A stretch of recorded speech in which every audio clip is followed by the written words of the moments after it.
అమరావతి సైంధవులపై అప్రమత్తత అవసరం.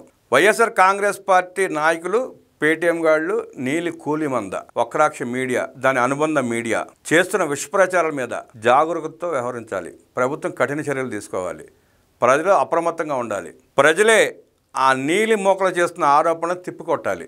అబద్ధం చెబితే అన్నం పుట్టదేమో కానీ ఓట్లు మాత్రం పడి తీరుతాయని అధర్మ సూత్రాన్ని జగన్ రెడ్డి ముఠా బాగా వంట పట్టించుకుంది. అధికారం కోసం ఎటువంటి గడ్డి తినడానికైనా సిద్ధమైంది. తమ చావు తెలివితేటలతో జనాన్ని ఏమార్చడానికి అమరావతిపై నీతి లేని రోత మీడియా పదే పదే విషపు రాతలు రాస్తూనే ఉంది. అమరావతిపై పదే పదే మహాకుట్రల సిద్ధాంతాన్ని ప్రయోగిస్తున్నారు. రాజధాని నిర్మాణం జరగకూడదని కొందరు ప్రబుద్ధులు ఉద్దేశపూర్వకంగా పనిగట్టుకుని విషప్రచారం చేస్తున్నారు.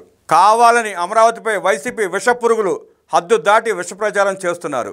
ఇటువంటి విషపురుగుల పట్ల ప్రభుత్వం కఠినంగా వ్యవహరించకపోవడం వల్ల వారి విషప్రచారానికి హద్దు లేకుండా పోయింది. మొదటి నుంచి జగన్ రెడ్డి ముఠాకి అమరావతి అంటే అసూయ, కడుపుమంటే. అందుకే అమరావతిపై వివిధ రూపాల్లో నిరంతరం విషం కక్కుతూనే ఉన్నారు. జనం చీకొట్టిన వారి రోత బుద్ధులు మారలేదు. జగన్ రెడ్డి ఒక రాజకీయ పిశాచి. అధికారం కోసం ఏమైనా చేసే ఔరంగజేబు ఆయనలో దాగి ఉన్నాడు. పర్యావరణ అనుమతులు రాకుండా కొందరు జాతీయ హరిత ట్రిబ్యునల్లో కేసులు వేశారు.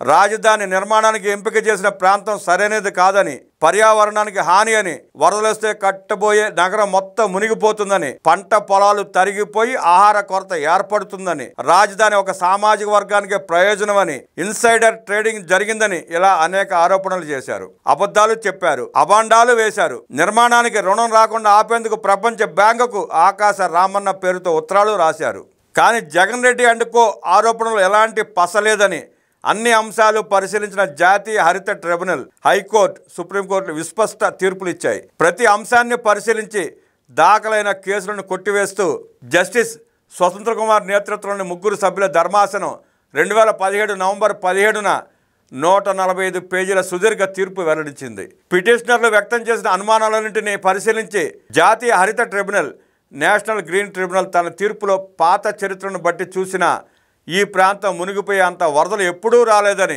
1853లో చరిత్రలో కృష్ణానదికి ఎప్పుడూ రానంత భారీ వరదలు వచ్చినా రాజధాని ప్రాంతం మునిగిన దాఖలాలు లేవని తీర్పు ఇచ్చింది.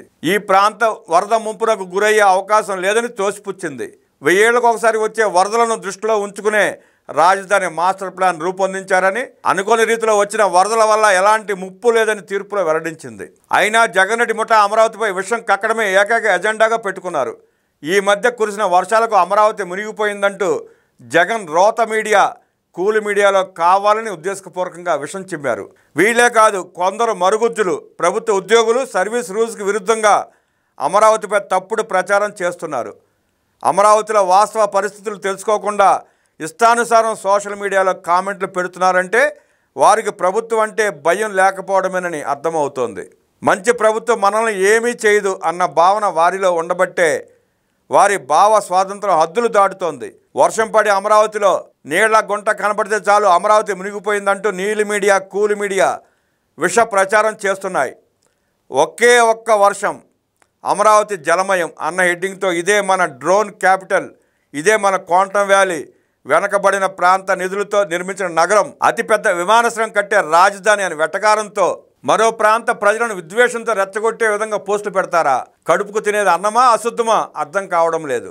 రాక్షసులు తప్ప మనిషి అన్నవాడు ఇటువంటి నీచ నికృష్ట పోస్టులు పెట్టరు. అమరావతిలో ఐకానిక్ టవర్స్ నిర్మాణానికి తవ్విన పునాదుల్లోకి అడ్డుకట్ట వేయకపోవడం వల్ల నీరు చేరినట్టు సమాచారం.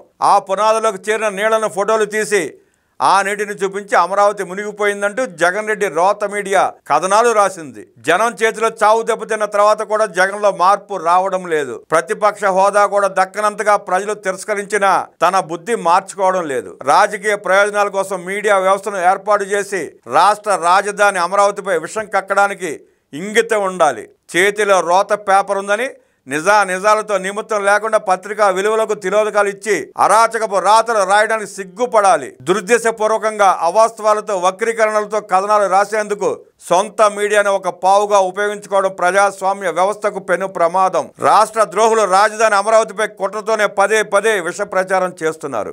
జగన్ రోత పత్రికలో ఎక్కడో పొలాల్లోకి చేరిన నీటికి సంబంధించిన ఫోటోలు వేసి అమరావతి మునిగిందంటూ రోత రాతలు రాసి రాష్ట్ర ప్రజలను తప్పుదోవ పట్టిస్తోంది. ఎక్కడైనా భారీ వర్షాలు కురిసినప్పుడు పల్లపు ప్రాంతంలో నీళ్లు నిలవడం సహజం. దానికి అమరావతి మునిగిపోయిందని, ముంపు ప్రాతమని జగన్ రోత మీడియా, కూలి మీడియా విష ప్రచారం చేయడం సమంజసమా? చిన్నపాటి వర్షం పడితేనే హైదరాబాద్ రోడ్డు జలమయం అవుతున్నాయి.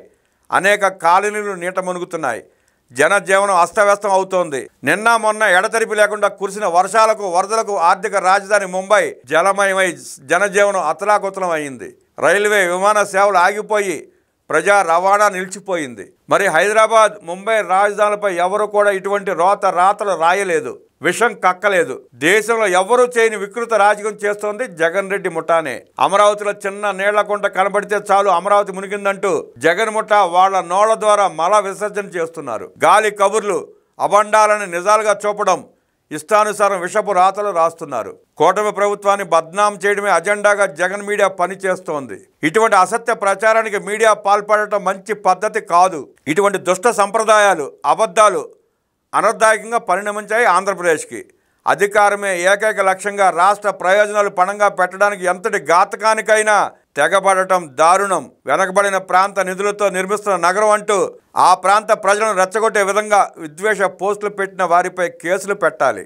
మీడియా ముసుగులో అమరావతిపై ఉద్దేశపూర్వకంగా విషప్రచారం చేస్తున్న వైసీపీ ఉగ్రవాదులను నిర్దాక్షిణ్యంగా కట్టకట్టాలోకి నెట్టాలి. విద్వేష విషాన్ని విరజిమ్మే క్రూర మొగాలను పట్టి బోన్లో పెట్టకపోతే అమరావతిపై ఇంకా బరితెగించి వ్యవహరిస్తారు. 5 కోట్ల ఆంధ్రుల భవిత కోసం అమరావతి, ఆంధ్రప్రదేశ్ ఆయువు అమరావతి.